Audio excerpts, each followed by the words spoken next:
Bonjour Monsieur Stephenson, Bonjour. vous allez bien? Ah oui, très très bien. Merci pour la vue, hein. Très très belle vue. J'essaye de faire au mieux pour mes invités. Et bonjour surtout à vous, bienvenue sur Mêle au pays et aujourd'hui je me retrouve avec un invité assez particulier. On va parler politique, mais pas que. Bienvenue sur Mêle au pays.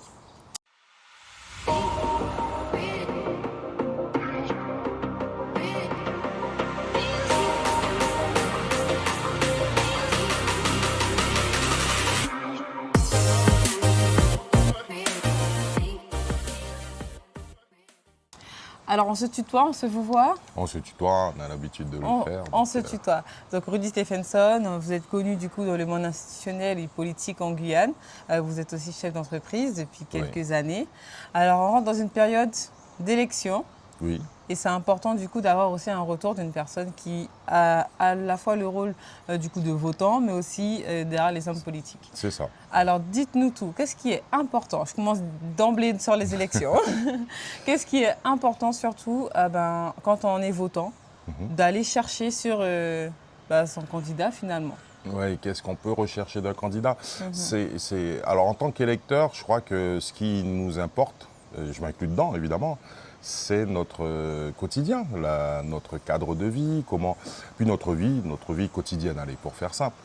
Donc en fait, je crois que les attentes, moi par exemple, mon attente en tant que citoyen, électeur, c'est que le politique joue son rôle afin que je sois en sécurité, que mes enfants le soient, que je puisse envisager un avenir aussi en Guyane, relativement serein.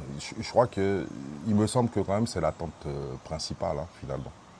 Alors c'est vrai que tout repose un peu sur les politiques, mais on peut voir qu'il y a certaines choses qu'on peut reprocher à un politique qui n'est pas forcément de son fait. Comment on fait pour savoir à qui appartient cette responsabilité-là qu'on attend, par exemple?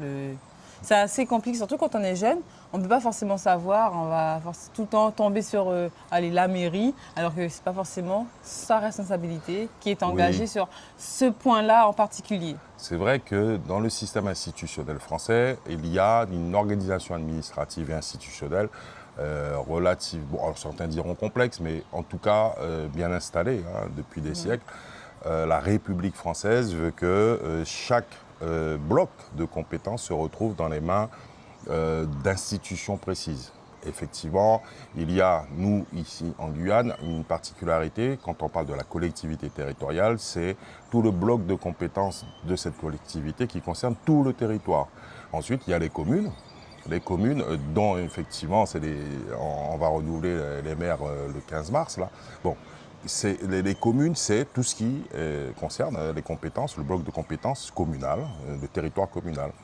Bon, dans d'autres régions, on l'a connu ici il y a quelques années, avant 2015, bien, il y avait les conseils régionaux aussi, conseils départementaux. Voilà, tout ça, ce sont des institutions de la République qui ont chacune leurs compétences. Et effectivement, c'est peut-être pas si simple que ça au quotidien pour le citoyen de se dire, bon, mais à qui la faute ou qui est responsable. Mais quelque part, le système institutionnel veut que ces collectivités arrivent à travailler ensemble, quoi qu'il arrive. Donc on devrait normalement, dans un monde idéal, arriver à une réponse institutionnelle et politique de toutes ces collectivités assez équitable, discutée, partagée et parfois uniforme dans certains cas. Alors justement, vous avez parlé d'institutions, de la CTG, des mairies. Oui. Vous avez travaillé avec tout type d'institutions en Guyane. Vous avez à peu près combien de campagnes, entre guillemets, vraiment, de collaboration politique à votre actif? Alors, il y a les campagnes électorales qui sont des collaborations politiques et dans le champ des collaborations, le cabinet, depuis une quinzaine d'années maintenant, a mis en place effectivement des offres d'accompagnement. S'agissant des campagnes électorales, on a plus de 15 ans quand même d'expérience. Ça fait 25 ans qu'on fait des campagnes électorales. Et l'accompagnement des collectivités en soi, c'est un peu plus récent, donc une quinzaine d'années. Et là-dessus, on est sur une offre qui inclut à la fois le travail au quotidien de ces instances ou de ces élus, donc pouvoir les accompagner à réfléchir, à déterminer des stratégies qui fonctionnent. Et puis on a aussi sur la formation. parce que voilà, je suis aussi formateur professionnel et formateur des élus, pour les élus. Donc voilà, on allie tout ça. Donc en fait, pour répondre à la question simplement, oui, j'ai presque envie de dire, les deux marchent ensemble et il y a le temps de la campagne électorale, suivi tout de suite du temps de l'exercice des Oui. collectivités. Et donc on est capable, nous, dans notre cabinet, de faire les deux, d'accompagner le monde politique dans les deux démarches. Et qu'est-ce qui vous a poussé, enfin, je continue à te vous voyez, alors qu'on a dit qu'on se tutoyait, Oui. qu'est-ce qui t'a poussé à te lancer en politique, en tout cas à travailler dans le monde politique? Alors, mon histoire personnelle et familiale, quelque part, de toute façon, m'a prédestiné à la politique, quoi qu'il arrive. Je suis issu d'une famille très politique et très politisée. D'une part, par mon père notamment, qui a longtemps agi dans le domaine politique et réfléchi dans ce domaine-là, ne serait-ce que ça, mais quasiment toute la famille. Hein. Donc, du coup, c'était un peu naturel. Et puis ensuite, il y a tout ce que j'ai connu dans mon passé étudiant, où j'ai été, par exemple, vice-président de l'Union des étudiants guyanais. Donc voilà, dans cette sorte d'action au quotidien pour une sorte de bien commun. Donc ça amène à la politique, naturellement. Et puis, en tant que citoyen, j'aime à dire aussi que, quelque part, on fait tous de la politique. Donc, Oui, mais tu aurais pu t'engager, sans vouloir t'interrompre, oui. Tu aurais pu t'engager autrement, en administration ou autre, mais non, tu as décidé de créer une entreprise, donc ça prouve aussi qu'on peut allier un esprit entrepreneur avec aussi le côté institutionnel et politique. Oui. Et bien, comment cette fibre-là est née quand même chez toi, parce que ce n'est pas anodin? Peut-être en 2002, dans les années 2000 en tout cas, quand j'ai cette chance, cette opportunité qui m'est donnée de participer à une première campagne. C'était dans le monde de l'agriculture, c'est pour une élection consulaire. Et cette campagne-là m'a rapproché, en fait, j'étais revenu au pays et ça m'a rapproché à nouveau de mon territoire. Et j'ai découvert des choses, hein. J'ai appris, j'ai commencé à apprendre en fait sur le terrain avec des personnes superbes à qui je pense tout le temps. Avec qui donc j'ai appris à parler aux gens, à connaître la Guyane, à rencontrer l'esprit guyanais, ce que moi j'appelle l'esprit guyanais. Donc ça a été d'abord des rencontres humaines. Et puis après, voilà, petit à petit, de fil en aiguille, la première version de notre cabinet, elle est donc un peu ancienne. Et dans cette première version qu'on avait créée, on avait commencé à mettre en place des solutions. Donc, et de plus en plus, ces solutions s'adaptaient au monde politique. Okay. Donc, naturellement, on a continué. Ah bah, écoute, moi, je te propose qu'on aille directement à ton bureau. Pour faire des exercices, c'est ça? Pour que tu puisses me montrer la pratique en politique. Oui, on va faire un exercice. Alors, ce que je te propose, c'est que dans le cabinet, nous faisons des relations publiques. C'est un cabinet de relations publiques et d'affaires publiques.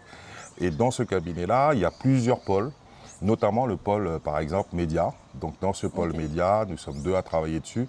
On fait tout ce qui est média training, coaching, et on accompagne justement soit des candidats, soit des élus aussi, par la formation, à apprendre à communiquer. Donc il y a toute une série de techniques de communication politique, pas si simple, et ça demande du travail. On va en parler parce que j'ai encore quelques questions, surtout sur la communication d'un candidat. Parfait. Bon, alors on y va. OK, let's go. Là maintenant, on se retrouve dans ton bureau. Oui. Alors avant qu'on commence l'exercice, j'ai quelques questions encore à te poser. Oui, encore. Oui, mais je trouve que c'est assez important finalement qu'on discute, surtout du sujet, vu qu'on est en plein dedans dans l'actualité. Mais moi, j'aimerais savoir, est-ce que c'est assez simple de pouvoir trouver des candidats, de travailler du moins avec des candidats qui correspondent quand même à tes propres valeurs en tant que citoyen? Est-ce que tu as déjà travaillé avec des candidats qui sont complètement à l'opposé de ce que toi tu aurais aimé en tant que, enfin, que tu recherches chez un candidat? Voilà. Oui, c'est un critère qui est fondamental. C'est-à-dire que, en ce qui me concerne, je n'ai, Dieu merci, jamais eu à travailler avec un candidat à l'opposé de mes valeurs, de toute façon, je crois que ça n'aurait pas été possible, dans le sens aussi où non seulement c'est un critère, mais c'est une condition dans l'échange qu'on a. Alors avant de travailler avec quelqu'un qui veut se présenter à une élection, ou avec un élu déjà en place, il y a cet échange qui est quasi obligatoire. Il faut qu'on se parle, il faut qu'on se connaisse, surtout quand il s'agit d'aller sur un travail de fond, sur des questions qui vont modifier le quotidien des gens, qui vont impacter la vie des gens. Là, par contre, je suis extrêmement vigilant à ce que cette personne, candidate ou pas, élue ou pas, soit très au clair sur sa vision, ses objectifs et sa manière aussi d'agir ou de penser les choses. Alors, moi, j'aimerais savoir, pour vous aussi, qu'est-ce qu'un bon candidat? Mais je vais d'abord aussi poser la question à notre invité, Rudy Stephenson. Qu'est-ce qu'un bon candidat pour toi? Un bon candidat. Alors, je crois que c'est par là, c'est là que ça se passe. Donc, un bon candidat, c'est vraiment un candidat qui est au clair, à titre personnel, sur ce qu'il veut. Et c'est vraiment dans les entretiens qu'on va avoir un élément fondamental que je vais fouiller extrêmement au clair sur ce qu'il veut pour lui, ou pour elle si c'est une femme, et pour les autres surtout. Et jusqu'où ce candidat est prêt à aller pour réaliser un programme, un projet au bénéfice de l'autre. C'est un peu cette notion de bienveillance et ça a l'air comme ça de rien, mais pour moi c'est une valeur qui est fondamentale dans les échanges que j'ai. La bienveillance. La bienveillance, étymologiquement, c'est dans le sens profond, c'est veiller au bien des autres. Et c'est l'essence même de la politique. On a des fois l'impression, surtout, moi je peux parler en tant que jeune, qu'il y en a qui c'est pas forcément vrai. C'est surtout des fois aussi pour l'élection ou pour la campagne. Pour le pouvoir. Donc c'est vrai que des fois, on n'a pas forcément... déjà une campagne, ça passe quand même assez vite. Le temps d'éplucher les programmes, la liste, et d'ailleurs, on va parler des listes qui aussi, voilà. Des fois, on peut ne pas forcément discerner correctement le candidat par rapport à la bienveillance, par rapport déjà à nous, nos problématiques qu'on place en priorité, selon aussi nos besoins en tant que citoyens. Et du coup, c'est vrai que la bienveillance, c'est un peu léger, non? C'est pas léger, au contraire, c'est très profond et c'est une valeur qui est difficilement proposable et atteignable. Déjà pour celui qui propose, et puis pour nous aussi qui écoutons un certain nombre de propositions venant de candidats ou d'élus. La bienveillance, c'est quelque chose qu'on détecte, je pense. Comment? Dans ce qui est dit et surtout dans ce qui n'est pas dit. Et dans le fait aussi de mettre en adéquation ce qui est dit et ce qui est fait. Dans le monde politique, il y a un gros élément à prendre en compte. C'est vraiment le comportement de l'élu vis-à-vis de ce qu'il dit. Et je crois que pour les citoyens que nous sommes, c'est important d'être extrêmement vigilant sur les deux aspects. Et c'est ça qui nous permet peut-être d'être éclairés à un moment donné. On fera confiance certainement, mais voilà, il y a une confiance qui doit être mesurée, pesée, limitée parfois. Et comment on fait ça? C'est en regardant bien comment la personne agit et par rapport à ce qu'elle dit. Cet équilibre est essentiel et j'invite à chaque fois, quand on me pose la question sur des médias et tout, j'invite vraiment les électeurs, comme moi je m'invite aussi, à être très vigilants entre le comportement des uns et des autres et puis ce qui est proposé, promis, ce qui est dit ou pas.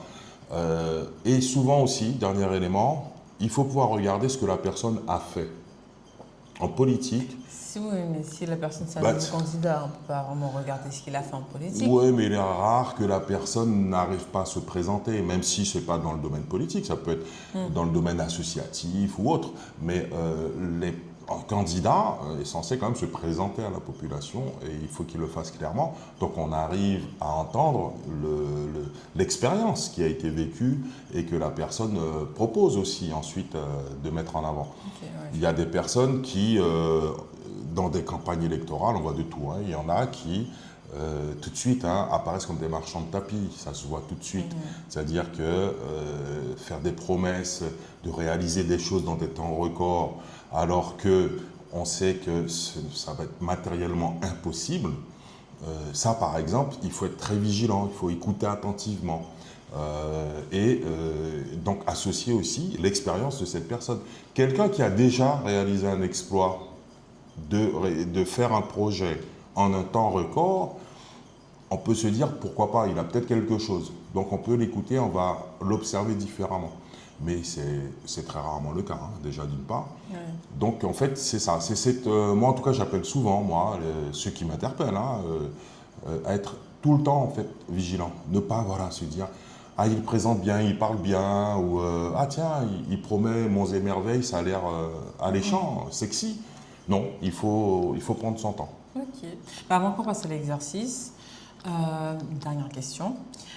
Est-ce qu'il y a aujourd'hui, dans ton analyse, un fossé entre l'ancienne génération et la nouvelle génération, justement par rapport à ce discernement et aussi par rapport au vote? Oui. L'évolution que j'ai eu l'occasion de publier, parce que, voilà, dans une autre activité dont on n'a pas parlé, c'est vrai que je suis aussi auteur éditorialiste, donc je publie pas mal de choses. J'ai eu l'occasion de travailler un peu sur cette analyse, notamment localement, et ce gap, en fait, ce fossé qu'il peut y avoir entre le monde politique, les représentants politiques et la population, vient notamment du fait que ce n'est pas tant qu'ils soient plus vieux, anciens ou plus jeunes. Parce que ni les plus jeunes qui arrivent, ni les plus anciens que j'ai connus aussi, ne font qu'une chose, c'est traiter de la forme. C'est juste la forme qui évolue. Et ça, c'est une difficulté réelle, au final, pour nous, citoyens. Parce qu'on a des générations qui se suivent, mais qui se cantonnent à traiter la forme. Et qui ont beaucoup de difficultés, ou qui n'ont peut-être même pas envie d'aller traiter les sujets de fond. Et la forme, c'est quoi? C'est la communication politique. On en parle. On communiquait différemment à l'époque. Moi, je me souviens, c'était des tracts polycopiés, en noir et blanc, qu'on distribuait dans la rue. En 20 ans, on est passé aux réseaux sociaux, aux chaînes WhatsApp, bref, à toute une série de choses, des pages Facebook, Instagram, et on communique encore plus vite, et on communique avec des informations qui sont encore moins vérifiables et vérifiées. Donc, on est toujours dans la forme. Donc, c'est plutôt ça qui a changé. Mais dans le fond, ce sont les conditions dans lesquelles vivent les populations qui sont en charge et sous la responsabilité des élus demain. Ce fond-là est traité par certains, mais pas par tous, et c'est ça qui a un problème. Il y a une explication ici à analyser, à creuser. Oh, parce que finalement, ce fond aussi... Enfin, moi, en tant que citoyenne, jeune aussi, je sais qu'il y a des sujets, quand je suis jeune, qui me touchent plus que des sujets qui vont... je m'explique. Un jeune qui, par exemple, est en études, ne va pas encore tous, ne t'en mets pas dessus, ne vont pas forcément tout de suite se poser des questions sur les maisons de retraite, sa retraite, ou encore, s'il n'y en a pas encore parents, sur l'éducation, les écoles, ou encore le service pédiatrique. Voilà, il y a des sujets quand on est jeune, étudiant ou autre, qu'on n'a pas forcément, parce qu'on ne le vit pas, de la même manière que quand on est déjà avancé en âge et qu'on est en train de traiter des sujets sur sa retraite ou son vécu à présent, on ne se demande pas si les jeunes ont assez de bourses, si la cantine de l'université fonctionne bien, s'il y a assez de bus pour les emmener, si le permis, comment ça se passe. Voilà, il y a des sujets quand même qui touchent certaines générations. Et en politique, c'est super important d'apporter aussi des réponses à toute une population finalement. Oui. La difficulté est là. C'est la définition de l'action politique. L'action politique doit concerner effectivement toutes les générations de personnes. Et donc, quand on est beaucoup dans la forme, certains se disent, notamment candidats, on va communiquer de telle manière parce que les jeunes, je vais citer des réseaux pour être plus simple, pendant des années, il y a quelques élections de ça, il y avait quelque chose en communication politique qui était arrivé en Guyane, qui était de dire, si on veut toucher les jeunes, parler aux jeunes, il faut passer par TikTok. Voilà. Il y a des choses comme ça qui ont été décrétées. Et on est encore dans la forme. Hein. Donc c'était plus une classe politique, un personnel politique ou de candidats qui voulaient aller en politique qui se posaient la question de comment je vais communiquer avec le jeune en question et traiter que la question de la forme. Maintenant, la question de fond, oui, c'est comment préparer, par exemple, et ce que tu dis est intéressant, toute cette jeunesse à demain affronter la parentalité, affronter la responsabilité aussi, par exemple, d'un emploi. Parce que travailler, ça engage d'autres responsabilités, et ainsi de suite. Comment on prépare? Et ça se prépare effectivement dès l'adolescence, et ainsi de suite. Et qui accompagne ça? Qui fournit les moyens? Ben oui, ce sont les politiques publiques qui fournissent ces moyens-là. Donc on en revient toujours à la même chose. Donc, avoir des élus qui sont en capacité de traiter le fond, ça ce sont des sujets de fond, c'est vital pour la Guyane. Et il en faut maintenant une majorité, un maximum en fait.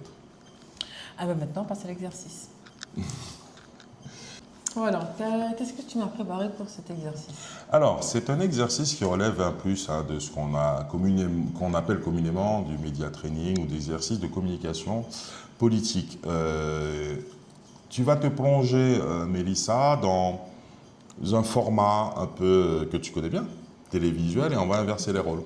Du coup, oui, c'est pas toi qui poses les questions. Et les questions, pour le coup, je ne les poserai même pas, mais je te les soumets. Premier exercice, tu devras donc répondre à 3 questions en utilisant obligatoirement 5 mots. Et ça dans un temps contrôlé. Défini. Alors, Très court. Je précise qu'il a vraiment préparé l'exercice. Hein, voilà. C'est un temps de 30 secondes. Oui, 30 secondes? C'est Vous ça. arrivez à combien de questions en 30 secondes? Il y a 3 questions, chaque question 30 secondes pour répondre. Et en utilisant et en plaçant obligatoirement les 5 mots que tu peux lire maintenant. Alors, dans les 3 questions, je dois mettre les 5 mots. Oui. Dans les 3 questions? À chaque fois.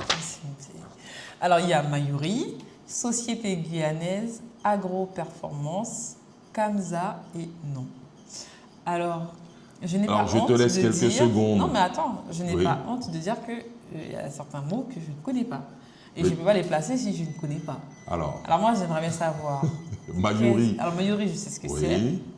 Bon, Enfin, agro-performance. pas vraiment, c'est quoi, c'est un rassemblement, c'est ça? Oui. Ok. Agro-performance, je ne sais pas si c'est la performance agro. Oui, c'est de l'agroalimentaire, de la transformation agricole et de l'agriculture. C'est un terme générique. Et Kamsa, je ne sais pas ce que c'est. Kamsa, c'est le marais Tokomza. Ah, ok. Voilà. Au moins, j'ai été honnête. Moi, j'ai pas honte de dire quand je ne connais pas. On va pas mettre. Kamsa, comme je ne sais pas ce que c'est, on va pas mettre ça. On va mettre Mayuri, Société guyanaise, Agro-performance et non. Donc, oui. Et comme ça, c'est ça, c'est sûr, mais n'oubliez non, comment tissu là, je veux pas. Ok, bon, ben, c'est parti. Alors, par contre, je vais récupérer cette feuille. Ah, il faut que je retienne. Tu mémorises Mayuri, les 5 mots. guyanaise, Agro-performance, Kamsa. Ok, tiens, je te donne du coup le minuteur. Alors. Je te laisse quelques secondes pour mémoriser. Non, c'est bon. Tu es sûr? Oui. Ok, ça c'était le premier piège. Le temps de mémorisation, c'est un temps essentiel. Chrono. 30 secondes. Guyanaise, Agro-performance. Un genre de chrono, si tu veux.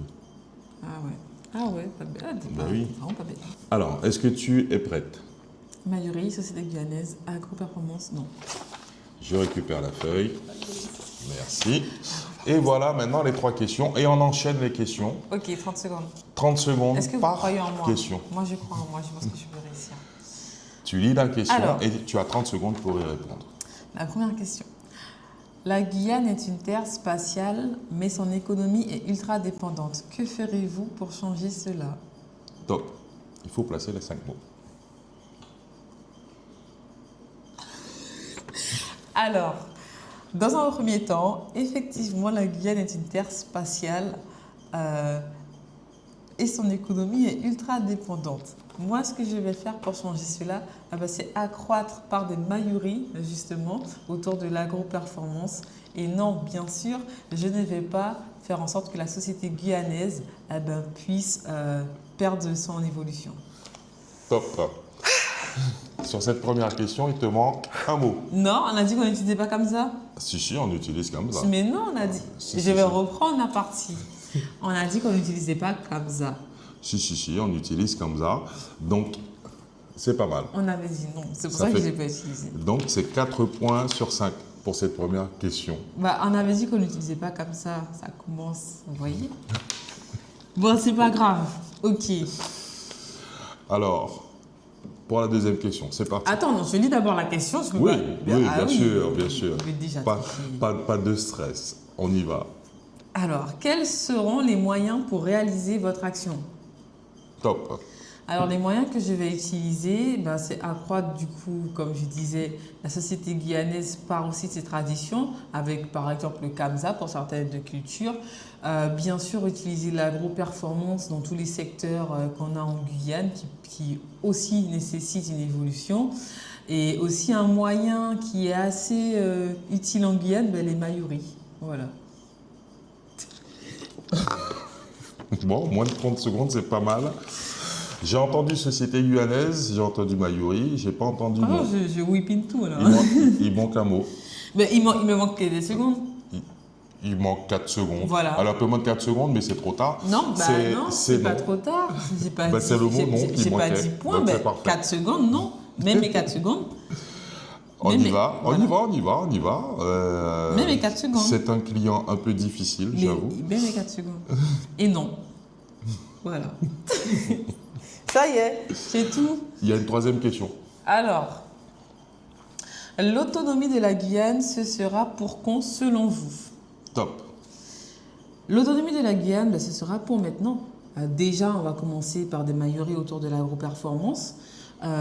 Accroître aussi, du coup, la société guyanaise à travers des Kamza, par exemple. Pourquoi pas tout le monde en Kamza, pour pouvoir montrer justement cette biodiversité. Et non, bien sûr, prôner une culture à d'autres cultures en Guyane. Voilà. Très bien. C'est sûr, c'est fini. Oui, c'est fini. Bon, c'est vrai si c'était bien français ou tout, c'est tout ça. Voilà. Mais je pense que je ferai une bonne politicienne. Non?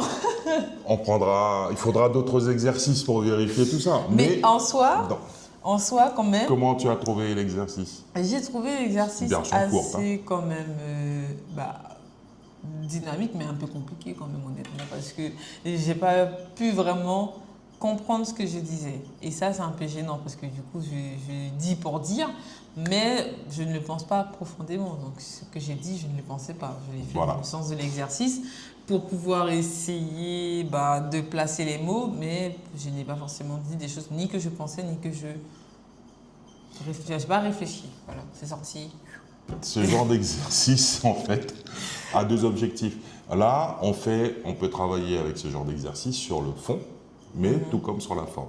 Donc là, on était plutôt sur la forme, hein, c'est de la technicité. Ouais. Et en l'occurrence, ce sont un peu des pratiques mémotechniques qu'on met en place pour entraîner effectivement ceux qui font des prises de parole en public, hein, pas forcément que des politiques, mais à pouvoir organiser de manière cohérente et audible ensuite leurs pensées. Donc en général, il faut beaucoup plus de temps évidemment. Et on démarre avec cet aspect sur la forme. Ensuite, on retravaille le même exercice sur le fond. Donc, quand c'est un candidat, par exemple, il a en général un programme, il a des points clés. Et on détermine ces points clés, on en fait donc des éléments de langage dans notre jargon.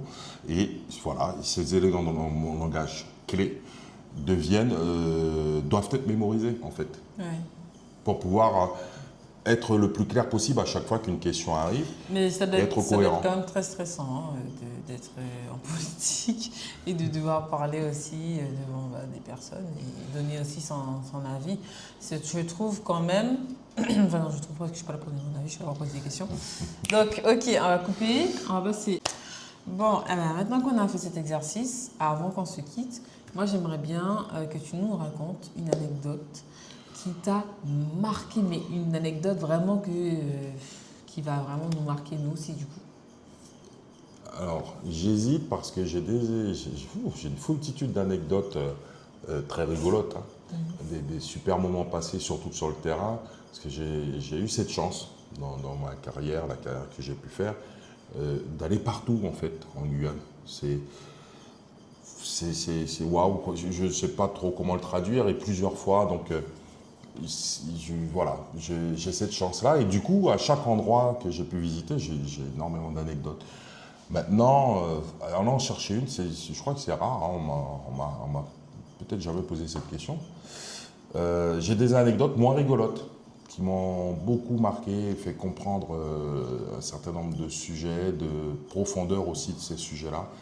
Il y a une anecdote, c'est qui reste gravée et qui me guide dans mon travail. C'est Kayodé, pendant une élection en l'occurrence. Nous sommes à Kayodé. Quand on arrive à Kayodé, ce n'était pas la première fois que j'allais à Kayodé. Quand on arrive à Kayodé, on fait une rencontre avec les gens qui sont dans le village, avec les enfants. Et on arrive dans une période où Kayodé est encore plus appauvri que les premières fois où j'ai été. Kayodé, c'est dans le sud, sur le Lawa, dans le sud de la Guyane, tout au bout, là, en bas du Maroni, dans le prolongement du Maroni. On est en pays indien. Et Kayodé, il y a tous ces enfants qui jouaient, hein, et on fait cette réunion là-bas. C'est cette dignité que j'ai trouvée dans le regard à la fois des parents, des enfants qui étaient là, dans une situation de délabrement total. Et en fait, la problématique, c'est en termes de service public. En gros, j'ose le dire, à cette époque, c'est pour ça que je ne suis pas plus précis que ça pour ne pas créer de polémique, mais à cette époque, Kayodé était dans un état de délabrement très avancé. Le village typique, hein, amérindien, complètement oublié, abandonné. Et toutes ces personnes qu'on rencontre et qui on parle, qui sont dignes, qui restent dignes, qui restent là, qui ne sont pas partis, hein, du village, qui n'ont pas abandonné, et qui se débrouillent entre des évasans, des évacuations sanitaires, à longueur de temps, parce que, voilà, difficile de soigner les gens sur place, une école qui fonctionne une fois sur deux, bref, une situation qui serait, mais je veux dire, ce serait une bombe, hein, à Cayenne, à Montjoly, à Kourou, à Saint-Laurent, une situation comme celle-là, ce serait une bombe dans un quartier urbain.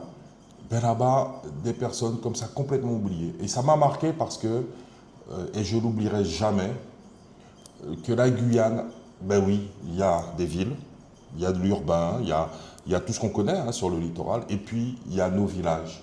Il y a ces Guyanais, là, dans le sud, que ça soit à l'ouest ou dans l'est, il y a ces Guyanais qui vivent une situation qu'on ne peut pas imaginer quand on est sur le littoral. Et la politique vraiment, je le disais tout à l'heure, c'est répondre à tout ça. C'est obligatoirement pour moi répondre à tout ça, quel que soit le prix à payer. Donc en fait, voilà, cette anecdote-là, elle est pas rigolote, hein, celle-là. Bon, j'en ai d'autres, hein, qui font plutôt rire, mais elle est essentielle pour mon parcours, pour le travail que je fais. Elle t'a construite aujourd'hui? Oui. Oui, clairement, parce que quand on vit en vase clos et puis dans son environnement, hein, des fois, tout simplement, on n'a pas l'occasion ou des raisons d'aller à la rencontre de l'autre. Et on ne sait pas, en fait. Hein. Si j'entends souvent des gens parler, les Amérindiens, les Bushinengués, les ceci, les cela. Oui, quand on en parle dans un quartier de Rémian-Montjoly ou de Cayenne ou de Matoury, ok, mais encore faut-il avoir la chance aussi, hein, de les connaître, ces Guyanais-là, qui sont très loin, en fait, finalement. Donc, et je crois que c'est le rôle vraiment, le grand rôle du politique, c'est ça. C'est aussi donc de rapprocher ces personnes du service public, mais de cette équité, de cette égalité qu'on doit mettre en place entre les hommes de Guyane, et les hommes et les femmes de Guyane, évidemment. Okay. Très bien. Là, on est vraiment sur la fin. Est-ce que tu as un mot pour toutes les personnes qui nous regardent pour ces élections à venir? Est-ce que tu as quelque chose que tu aimerais dire?